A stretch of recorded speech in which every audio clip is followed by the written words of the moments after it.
Hello friends, आपका स्वागत है आपके अपने यूट्यूब चैनल बीपीएससी गुरु में। कल मैंने आप लोगों को 41 से 60 तक क्वेश्चन सॉल्व कराए थे जीएस पेपर 1 जो हम कर रहे हैं प्रीलिम्स 2026 का, जो अभी हमने 24 मई को एग्ज़ाम दिया है उसको सॉल्व कर रहे हैं। तो आज हम करेंगे 61 से 80 तक क्वेश्चन सॉल्व। तो हमारा जो 61 क्वेश्चन है वो मैच द वर्ड है, एक तरह से सूची मिलान वाला है। तो हमारा क्वेश्चन है सूची 1 को सूची 2 से सुमेलित कीजिए और सूचियों के नीचे दिए गए कोड का प्रयोग करके उत्तर दीजिए। तो एक तरफ आपको सूची 1 दी गई है और दूसरी तरफ सूची 2 दी गई है। यहाँ पर सूची 1 में दिया गया है संयुक्त राष्ट्र शांति स्थापना अभियान और सूची 2 में दिया गया है अभियान की अवधि यानी कि उनकी डेट। तो पहला है यहाँ पे UNMIL, इसकी अवधि है 2007 से 2010। सेकेंड है MINURC-80 और इसकी अवधि है 2002 से 2005। थर्ड है हमारा MINUSTAH और इसकी अवधि है 2003 से 2018। फोर्थ है आपका UNMISET और इसकी समय अवधि है 2004 से 2017। ये अभियान की जो है अवधियां दी गई हैं। तो यहाँ पे आपको बताना है कि कौन सा सही होगा। यहाँ पे आपका आंसर होगा ऑप्शन बी, यानी कि ए का है आपका थर्ड, सेकंड का है आपका फर्स्ट, थर्ड का है आपका फोर्थ और फोर्थ का है आपका सेकंड। तो इस तरीके से आपका आंसर होगा। अब आते हैं क्वेश्चन नंबर 62। सूची 1 को सूची 2 से सुमेलित कीजिए और सूचियों के नीचे दिए गए कोड का प्रयोग करके उत्तर दीजिए, जैसा हमने अभी पहले किया है। ठीक है, यहाँ पे सूची 1 में दिया गया है बीमस्टेक केंद्र, उनकी स्थापना, और सूची 2 में दिए गए हैं उनके प्लेस के नेम यानी कि उनके स्थान के नाम। पहला है बीमस्टेक सांस्कृतिक उद्योग नोएडा यानी कि प्रयोगशाला ऑब्जर्वेटरी का नोएडा दिया है। सेकंड का दिया है बीमस्टेक ऊर्जा केंद्र बेंगलुरु। थर्ड का है मौसम और जलवायु के लिए बीमस्टेक केंद्र यानी कि कोलंबो और फोर्थ का है बीमस्टेक प्रौद्योगिकी हस्तांतरण शिम्पू। तो यहाँ पे आपका आंसर होगा ऑप्शन सी, यानी कि बीमस्टेक सांस्कृतिक उद्योग प्रयोगशाला यानी कि ऑब्जर्वेटरी, ये है आपका ऑप्शन। यहाँ पर इसका 4 हो जाता है। बीमस्टेक ऊर्जा केंद्र का आपका होगा बेंगलुरु, बिल्कुल सही है। मौसम और जलवायु के लिए बीमस्टेक केंद्र ये दिया है नोएडा और आपका फोर्थ का होगा बीमस्टेक प्रौद्योगिकी हस्तांतरण केंद्र यानी कि कोलंबो। तो इस तरीके से आपको यहाँ पर मैच करना था। अब आते हैं क्वेश्चन नंबर 63। ये भी इसी तरीके से है। निम्नलिखित में से कौन सा युग्म जो है सही नहीं है। यहाँ पे पूछा है कि जो सही नहीं है वो हमको बताना है। ठीक है, जैसे मैं आप लोगों को बोलती हूँ कि जब भी क्वेश्चन पढ़ रहे हो तो उसमें आपको देखना है कि वो सही पूछ रहा है सही नहीं पूछ रहा है, इस पर ज़्यादा ध्यान देना है। तो यहाँ पे भारतीय सेना कोर दिए गए हैं और एक तरफ उसके मुख्यालय। पहला है 3 core Dimapur, 4 core Tezpur, 14 core Leh, 33 core Srinagar. तो यहाँ पे आपको सही आंसर बताना है। तो यहाँ पे आपका आंसर होगा ऑप्शन डी, यानी कि 33 कोर श्रीनगर। ठीक है, अब आते हैं क्वेश्चन नंबर 64। संशोधित राष्ट्रीय ग्राम स्वराज अभियान के संबंध में निम्नलिखित में से कौन सा या कौन से कथन सही हैं। जो सही हैं वो बताने हैं। पहला है सेंटेंस इसके कार्यान्वयन की अवधि 1 अप्रैल 2021 से 31 मार्च 2026 है। सेकंड है यहाँ पर संशोधित RGSA यानी कि संशोधित राष्ट्रीय ग्राम स्वराज अभियान का मुख्य उद्देश्य सतत विकास लक्ष्यों की प्राप्ति हेतु पंचायती राज संस्थाओं की शासन क्षमताएं विकसित करना है। थर्ड है सभी राज्यों और संघ राज्य क्षेत्रों के लिए संशोधित RGSA हेतु केंद्रीय वित्त पोषण का हिस्सा 100% है। ठीक है, तो यहाँ पे आपका स्ट्रीम वर्ड्स आया है तो थर्ड नहीं होगा। ठीक है, यहाँ पे कभी भी डेट जो है सही नहीं दी जाती, ये भी स्ट्रीम वर्ड्स में आएगा, यहाँ पे ये गलत हो जाता है। तो इस नजरिए से आपका आंसर बैठता है ऑप्शन 2 यानी कि ऑप्शन बी। सेंटेंस सेकंड आपका सही है तो इस वजह से आपका आंसर बनता है ऑप्शन बी, केवल 2। अब आते हैं क्वेश्चन नंबर 65। यहाँ पे पूछा गया है निम्नलिखित में से कौन से देश यूरोपीय संघ के सदस्य हैं। यूरोपीय, ठीक है, पहला है बेलारूस, सेकंड है पोलैंड, थर्ड है आपका जर्मनी और फोर्थ दिया गया है स्विट्जरलैंड। यहाँ पे यूरोपीय देश की बात की जा रही है। ठीक है, तो बेलारूस तो नहीं है, अब पहला नहीं है तो यहाँ पे ये कट कर दीजिए। ठीक है, स्विट्जरलैंड भी नहीं है। ठीक है, तो यहाँ पे आपका आंसर होता है ऑप्शन सी यानी कि 2 और 3 यानी कि पोलैंड और जर्मनी। अब आते हैं क्वेश्चन नंबर 66। ये भी इस तरीके से सूची वाला प्रश्न आ गया है। सूची 1 को सूची 2 से सुमेलित कीजिए और सूचियों के नीचे दी गई कोड का प्रयोग करके उत्तर दीजिए। सूची 1 में है इंटरपोल नोटिस, और सूची 2 में है उनका विवरण। ये आपको ध्यान से देखना है। फर्स्ट में है सिल्वर नोटिस, इसका है विवरण अज्ञात शवों यानी कि मृतकों के बारे में जानकारी मांगना। सेकंड है ब्लू नोटिस, किसी आपराधिक अन्वेषण के संबंध में किसी व्यक्ति की पहचान, स्थान अथवा गतिविधियों के बारे में अतिरिक्त जानकारी एकत्र करना। सी है आपका थर्ड ब्लैक नोटिस, किसी ऐसे व्यक्ति की आपराधिक गतिविधियों के बारे में चेतावनी देना जहां उस व्यक्ति को सार्वजनिक सुरक्षा के लिए संभावित खतरा माना जाता है। फोर्थ है यहाँ पर ग्रीन नोटिस, आपराधिक संपत्तियों की पहचान करना और उनका पता लगाना। तो आपका यहाँ आंसर होगा ऑप्शन सी, यानी कि 4 आपका बैठेगा पहले का 4, यानी कि सिल्वर नोटिस आपराधिक संपत्तियों की पहचान करना और उनका पता लगाना। बी है आपका सेकंड, बिल्कुल सही है ये, ठीक है। सी है आपका फर्स्ट और आपका फोर्थ हो जाता है थर्ड, ठीक है। इस तरीके से अब आते हैं क्वेश्चन नंबर 67। पर्यावरण, वन एवं जलवायु परिवर्तन मंत्रालय के अधीन संस्थानों का एक मंच निरंतर, ठीक है, परिवर्तन, अनुकूल और लचीलेपन के निर्माण के लिए प्राकृतिक संसाधनों के अनुसंधान और अनुप्रयोग के लिए राष्ट्रीय संस्थान के संबंध में निम्नलिखित में से कौन सा या कौन से कथन जो है वो सही है वो बताने हैं, जो सही है वो बताना है। पहला सेंटेंस है, इस मंच के अधीन पारिस्थितिकी तंत्र सर्वेक्षण और विश्लेषण एक कार्य क्षेत्र यानी कि वर्टिकल है, जिसका अग्रणी संस्थान भारतीय वनस्पति सर्वेक्षण कोलकाता है। सेकंड है, इस मंच के अधीन पारिस्थितिकी तंत्र सेवा का अनुसंधान और प्रबंधन एक कार्य क्षेत्र है, जिसका अग्रणी संस्थान केंद्रीय चिड़ियाघर प्राधिकरण नई दिल्ली है। थर्ड है, इस मंच के अधीन क्षमता विकास सहायता एक कार्य क्षेत्र है, जिसका अग्रणी संस्थान भारतीय वन प्रबंधन संस्थान भोपाल है। यहाँ पे आपको सही बताना है कि कौन सा सही है वो बताना है। तो यहाँ पे आपका आंसर होगा ऑप्शन बी, यानी कि 1 और 3, यानी कि आपका सेंटेंस है फर्स्ट और थर्ड सही होगा और सेकंड वाला आपका गलत होगा। अब आते हैं क्वेश्चन नंबर 68। जनवरी 2026 में जर्मनी के संघीय गणराज्य के चांसलर ने भारत की यात्रा की थी। इस यात्रा के परिणामों के संबंध में निम्नलिखित में से कौन सा या कौन से कथन जो है वो सही नहीं है, नेगेटिव बताना है, ठीक है, जो सही नहीं है। पहला है सेंटेंस है, अखिल भारतीय आयुर्वेद संस्थान और हैम्बर्ग विश्वविद्यालय के बीच समझौता ज्ञापन पर हस्ताक्षर। सेकंड है, हॉकी इंडिया और जर्मन हॉकी फेडरेशन के बीच युवा हॉकी के विकास पर समझौता ज्ञापन पर हस्ताक्षर। थर्ड है, भारत प्रशांत क्षेत्र पर द्विपक्षीय संवाद तंत्र की स्थापना। फोर्थ है, लखनऊ में जर्मनी के मानद वाणिज्य दूतावास का उद्घाटन। यहाँ पे आपका आंसर होगा ऑप्शन बी, यानी कि 1 और 4, ठीक है। अब आते हैं क्वेश्चन नंबर 69। ध्रुव 64 के बारे में पूछा गया है और पूछा जा रहा है कि कौन सा जो है कथन सही है, कौन से कथन सही है। पहला सेंटेंस है, ये DIRV कार्यक्रम के अंतर्गत निर्मित तृतीय चिप है, जिसका समग्र उद्देश्य भारत के लिए माइक्रो प्रोसेसरों के निर्माण को समर्थ बनाता है, ठीक है। सेकंड है, यह भारत का प्रथम घरेलू 1.0 GHz 64 bit dual core microprocessor है। यहाँ पे आपको सही बताना है, सेकंड आपका यहाँ गलत होगा, ठीक है। समर्थ बनाना है, माइक्रो प्रोसेसर के निर्माण को समर्थ बनाना है, तो ये आपका फर्स्ट वाला जो सेंटेंस है वो सही है। इस नजर से आपका आंसर होगा ऑप्शन ए, यानी कि केवल 1। अब आते हैं क्वेश्चन नंबर 70। हाल ही में भारतीय मानक ब्यूरो ने बम निरोधक प्रणाली के परीक्षण और मूल्यांकन के लिए एक राष्ट्रीय मानक परिवर्तित किया है। इस प्रणाली के संबंध में निम्नलिखित में से कौन सा या कौन से कथन सही है।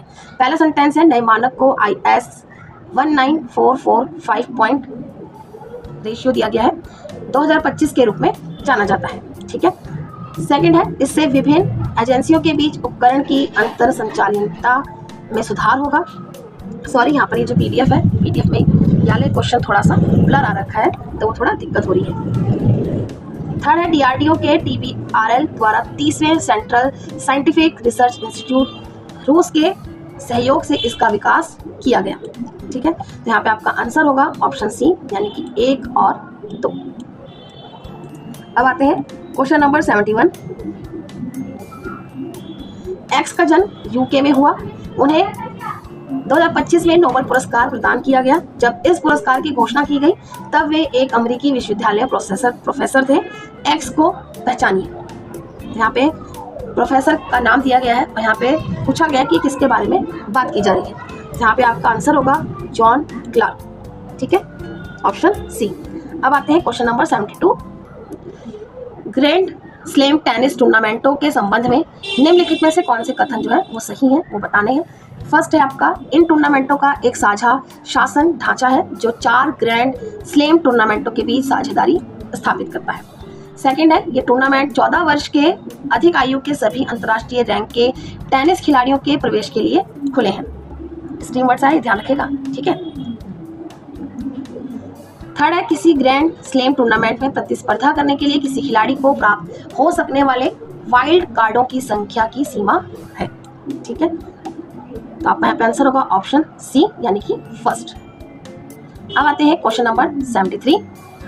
भारत में सेमीकंडक्टर संयंत्रों और उनके अवस्थानों के निम्नलिखित युग्मों में से कौन सा सही सुमेलित नहीं है। यहाँ पे नहीं है पूछा है। ठीक है, याद रखेंगे आप कि किस तरीके से वो पूछ रहा है। तो नहीं है वो बताना है। ए है आपका CG Power and Industrial Solutions Private Limited, Renesas Electronics और स्टार्स माइक्रो इलेक्ट्रॉनिक्स की साझेदारी में यहाँ पे दिया गया है गुजरात। सेकंड है Tata semiconductor assembly and test private limited, आपका असम। सी है आपका HCL Foxconn joint venture India chip limited, आपका मध्य प्रदेश। और फोर्थ दिया गया है 6M प्राइवेट लिमिटेड, ओडिशा। यहाँ पे आपका आंसर होगा ऑप्शन सी। अब आते हैं क्वेश्चन नंबर 74। भारत के स्वदेशी नवीन उच्च रिजोल्यूशन मौसम मॉडल भारत पूर्वानुमान प्रणाली के संबंध में निम्नलिखित में से कौन सा या कौन से कथन सही है। 2 सेंटेंस दिए गए हैं आपको यहाँ पर। पहला है, इसका उद्देश्य पंचायत समूह के स्तर पर पूर्वानुमान सृजित करना है। सेकंड है, इसे IIT दिल्ली द्वारा विकसित किया गया। यहाँ पे आपका आंसर होगा, इसका उद्देश्य पंचायत समूह के स्तर पर पूर्वानुमान सृजित करना है, यानी कि ऑप्शन ए है। सेंटेंस आपका फर्स्ट सही है। अब आते हैं क्वेश्चन नंबर 75।